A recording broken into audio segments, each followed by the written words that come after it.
But I texted you about this yesterday, and it's funny that Juan Thornhill and his interaction with the fan led to this conversation, and that's maybe good producing or maybe just inconsequential or coincidental. That's the word I'm looking for. But, Dustin, I want to start with you on this as you wear your tennis hat here. There is no right or wrong answer for the record. This is all your opinion. I'm curious. We'll start with the smart. Which sport do you think online has the smartest fans? And it's obviously what we see on our social medias, but in your opinion, baseball, basketball, football, tennis, which sport do you think has the smartest fans? The smartest fans? We're doing the dumbest next, but we'll start with the smartest. Golly. I did see this in the rundown. I should have a better prepared responses because I was thinking about this driving in today. And, like, I want to – obviously, I'm wearing tennis, and I'm a tennis fan and all that stuff, so it would be, like, very convenient for me to say tennis. But I'm actually going to say basketball. I think that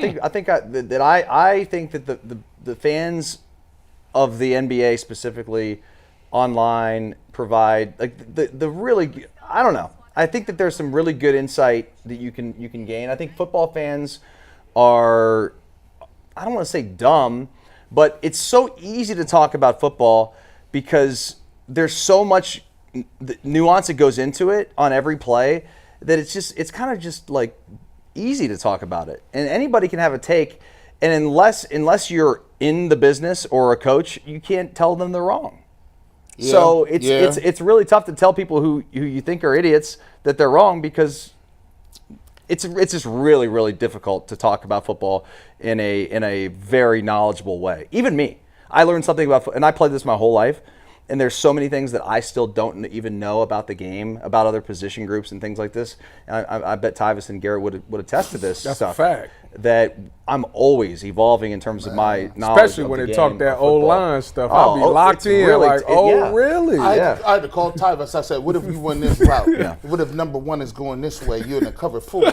It's a cover 4 match with that back. I had to call him. He was like, hey, bro, I got to put my girls to sleep, bro. I was getting them coats or boots or something like that. I said, G. Bush, I'm shopping for my daughters right now. You got to send it to me, and I gotta look at it first.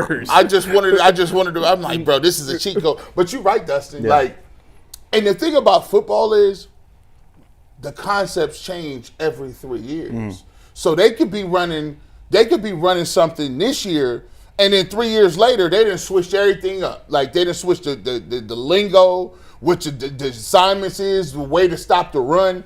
Like it's football. You can learn something every single day. Like I should sometimes be looking at these coordinators on the whiteboard and be like, I don't know, bro. There's too many checks, bro. Well, think about this. How many fans complain about play calling in the NFL? Oh, God. Right, and that's me and media members. And by the way, we do it too all the time because we sort of fall into that dumb fan, you know, at times.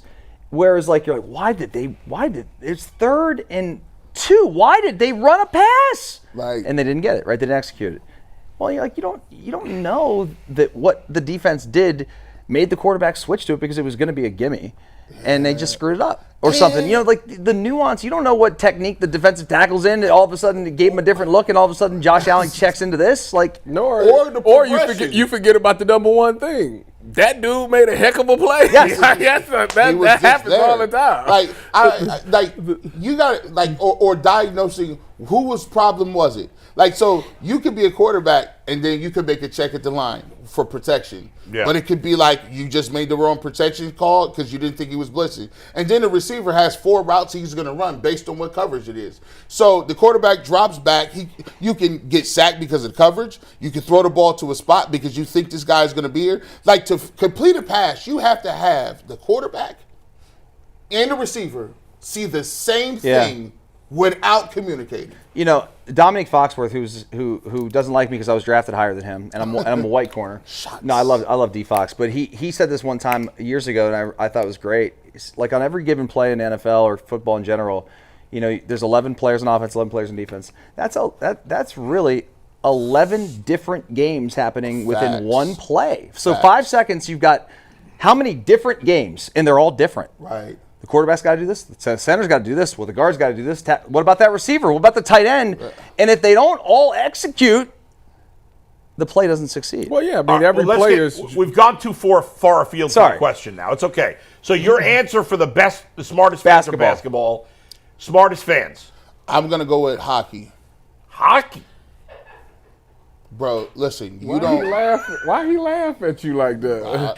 That's the most out of bounds, out of character question. Well, in fairness, there's a lot of hockey fans in Canada, probably Canadians in general, smarter than Americans. I just didn't expect that. I haven't laughed like that in a while. And here's first of all, this is two things at once. First of all, 90% of the population don't even know how to ice skate.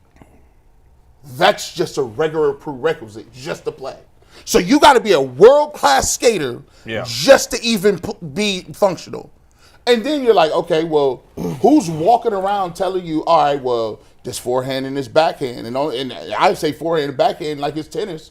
Tennis is even easier to understand. But you, come on, bro, checking, it just seems like plays. Like, what plays are they running? I don't know what plays. I can't see a scheme or any sort of formation or pattern or how they do it. It just seems like a bunch of dudes slapping the puck around the ring, and it's confusing. Then people just get out of the bench, jump on the ice, and just go. Like, ain't there a timeout? Nah, bro. You catch it on the way in and catch it on the way out. It's ridiculous. Like, you can fake that you know about baseball somewhat. You can fake that, hey. Not to me, you can't. Well, okay, well, baseball is the highest level. Yeah. You can fake that, hey, I might even know something about basketball. Yeah. There was no way that me or any other novice can go in a room full of hockey fans and be like, yeah, I'm not a fraud. No, you're a fraud. To be fair, though, I did play-by-play for minor league hockey for a year. I had no business doing that job. I was I was fine at, the basics of being a play-by-play guy. You technically but I knew what was going on. Yeah, and you wouldn't have known unless you were really a diehard hockey fan, I guess. But I think it's an interesting pick. I also think you got onto something there that hit me and resonated with me, was that most people have never played a high level of football or been in a locker room where they understand all those little details and nuance that goes into certain positions. Whereas tennis, basketball, some of these other sports, golf, we can all relate. These are all things that we all can do. We can go out to the golf course or the tennis courts and do it and have an understanding of how difficult it is. And I don't know, I think it's easier when you've actually done it to be able to be smarter and talk about it more intelligently. That's why I cannot never fully disrespect, even if I think, we just talked about Juan Thornhill. Even if I'm like, you played bad, there's a level of respect that I got to give Juan Thornhill because I know what he knows, what it feels like to get injured. I know what it feels like that I got to tackle somebody when it's cold. It's certain things that just to get to that level that we've all had to go, like the trash cans in the corners when you're running. You got to respect them. So it's a lot of people that don't know kind of what that is. But since football is so popular, it forces you kind of to know. I pretty much put people that have played football at the collegiate level, at any level, whether it's NAIA, Division III, 2, FCS, whatever it may be, I put them on a pedestal of say they know more about the game than the people that didn't. And those people are a little more fair.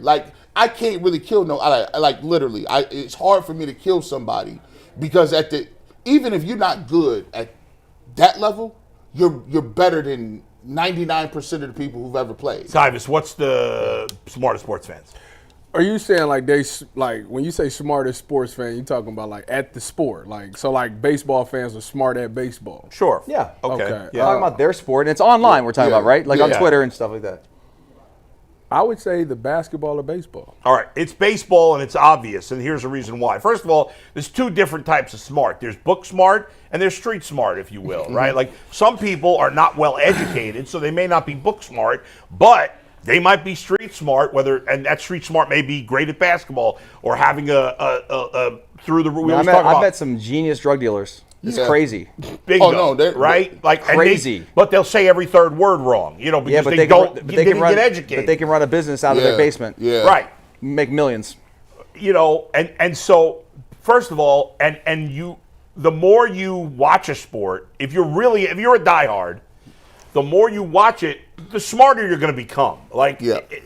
If you've watched the sport for 40 years as opposed to 5 years, you're probably going to be more knowledgeable about that sport. Well, baseball has the oldest audience. Yeah. Right? So baseball has the oldest audience. And so baseball fans have been following the sport more closely. And to your point before where you said, well, more people could play these sports rather than football. Like,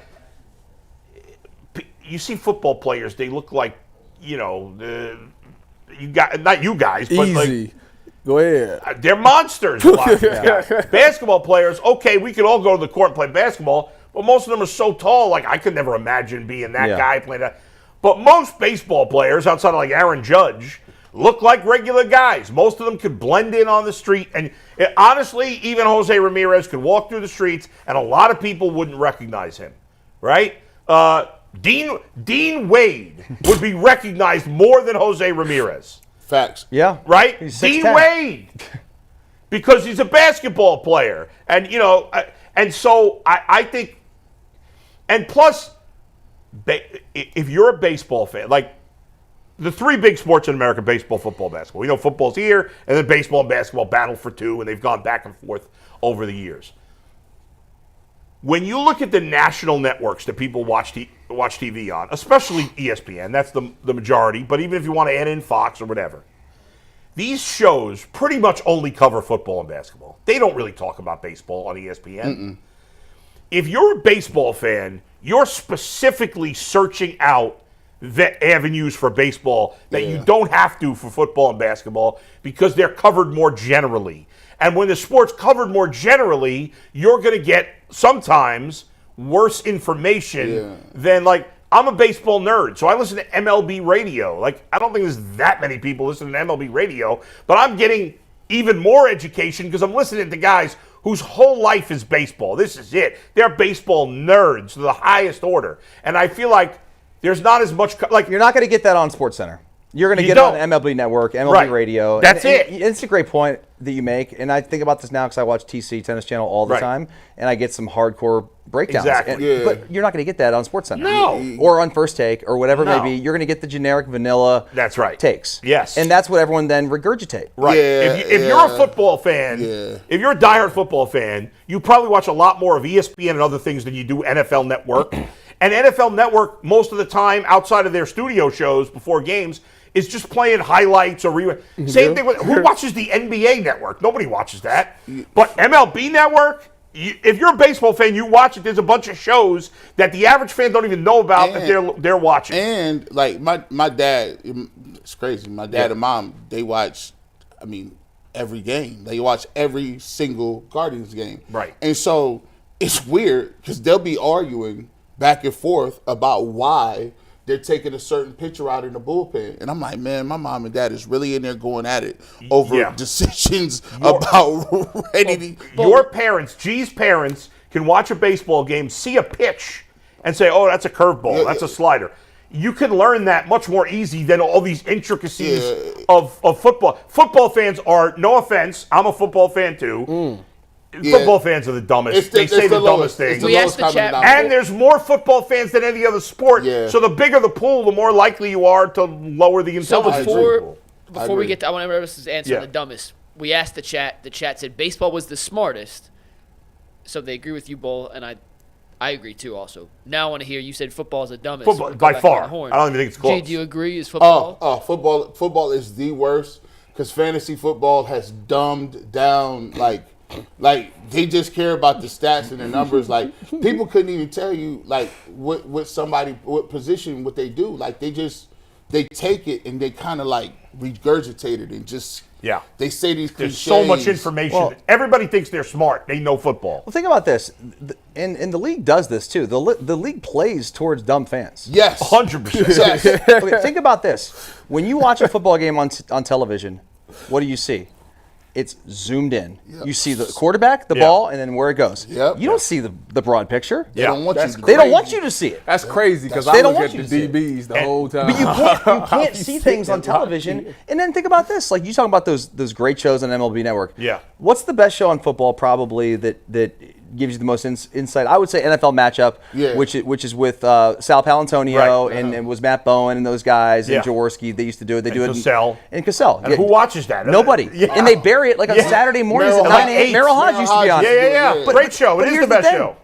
Nobody wants to watch that. No. Because they don't want to know about that. They want to know about who's going to catch the touchdown tonight. Right. That's And they it. hit Fantasy you. football. And And they- people that argue and also with football, there are essentially no stats outside of quarterback, running back, wide receiver, and tight end to really determine who's better. Or who's and good. so everybody just talks out of their ass about it. Because nobody's watching. Everybody say, well, Denzel Ward's the best corner. Well, do you know about the corners of the other team? I don't. No. Well, no, Yes. we all use PFF. Maybe Tyvis does. Yes. We use PFF, and none of us actually know how PFF And grades. PFF is flawed. Or And you the- can and just the- watch the tape. And the best thing that they ever Watch the did, tape. and this is why the NFL is geniuses for it, what they did is they dumbed it down to a point, and they said, we got to give the viewer an easy way to track onto something. And they created a word called franchise quarterback. And a franchise quarterback is like, hey, he encompasses everything that you want. Like, just, that is the unicorn. And then you like, we got the quarterback. That's why they and you go 24-hour news cycles with this stuff because they did dumb it down a little bit. They made it marketable.